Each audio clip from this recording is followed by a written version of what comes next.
The first time you met Yang Mei, it was raining so heavily that the streets looked like rivers.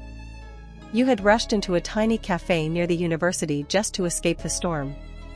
Your white shirt was soaked, your shoes squeaked against the floor, and everyone inside stared at you like you were a drowned cat. Everyone except her. She sat near the window, quietly reading a book while sipping hot chocolate. Her long black hair fell over one shoulder, and her soft brown sweater made her look warm compared to the cold weather outside. "You're dripping everywhere," she said without looking up. You sighed dramatically. "Thank you for noticing my suffering." That made her laugh. It was a small laugh, but somehow it made the entire cafe brighter. The owner handed you a towel, and you sat at the table beside her because every other seat was occupied. For a few minutes, silence hung between you. Then suddenly the lights went out. The cafe erupted in groans. "Perfect," you muttered. "Now I'll die cold and hungry." Yang Mei chuckled again.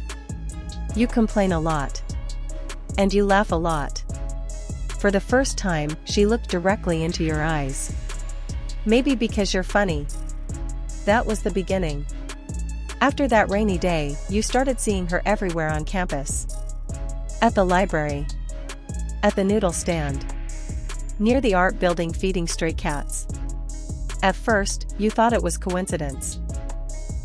Then one afternoon, she walked beside you and said casually, "You know, if you keep following me around, people will think you like me."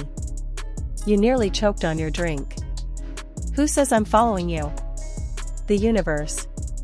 You laughed so hard your drink spilled.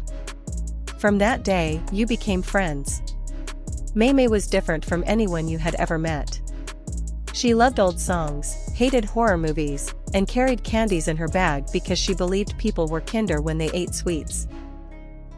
You, on the other hand, were chaotic. You forgot assignments. Lost your keys constantly. And once accidentally sent your professor a meme instead of your homework. Mei laughed about it for days. "You're hopeless," she said. "But lovable?" She rolled her eyes. "Debatable." Still, she always waited for you after class. One evening, the two of you sat on the rooftop of the dormitory watching the city lights glow beneath the dark sky. The wind played with her hair as she quietly ate strawberry candy. "Can I ask you something?" she said softly. "Anything." "Why are you always smiling?" The question surprised you. You leaned back against the wall. "Because life's too short to be angry all the time." She looked at you carefully. "That sounds like someone hiding sadness." For the first time, you didn't know what to say. Because she was right. You had spent years pretending everything was fine after losing your father. Smiling became easier than explaining pain. But somehow Mei saw through you effortlessly. "You don't always have to act strong around me," she whispered. Your chest tightened. That night changed everything. After that, the friendship became deeper. More dangerous. You started thinking about her constantly. The way she tucked hair behind her ear when nervous. The way she pouted while concentrating. The way her eyes softened whenever she looked at you. And the scariest part? You realized she had become home. One winter evening, the university held a festival filled with lanterns and music. Mei wore a cream-colored dress with tiny flowers embroidered near the sleeves. When you saw her, your brain stopped functioning.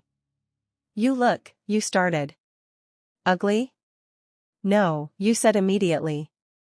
"You look like the reason poems exist." She froze. Then her cheeks turned bright red. "You flirt too much." "Only with you." For a moment, neither of you moved. The world around you faded into distant noise.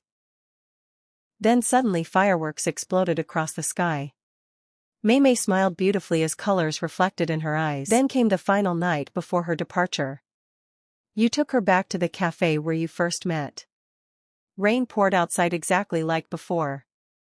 Mei smiled sadly. "Feels like fate." You reached into your pocket and placed something on the table. A silver necklace shaped like a tiny moon. Her eyes widened.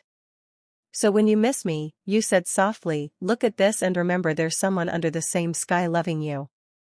Tears rolled down her cheeks immediately. You idiot, she cried while laughing. Now I'll never stop thinking about you. That's the plan. She grabbed your shirt and kissed you before you could speak again. Long. Desperate. Full of love and heartbreak. When she finally pulled away, her forehead rested against yours. Wait for me, she whispered. Always.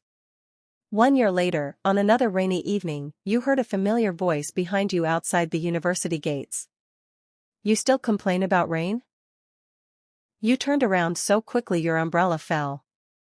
Young Mei Mei stood there smiling, suitcase beside her. More beautiful than ever. Your eyes widened. Mei Mei? She nodded, tears already forming. Before she could say anything else, you ran to her and pulled her into your arms tightly. People stared. Cars honked. Rain soaked both of you completely. But neither of you cared. Because after all the distance, heartbreak, and waiting, she came back home.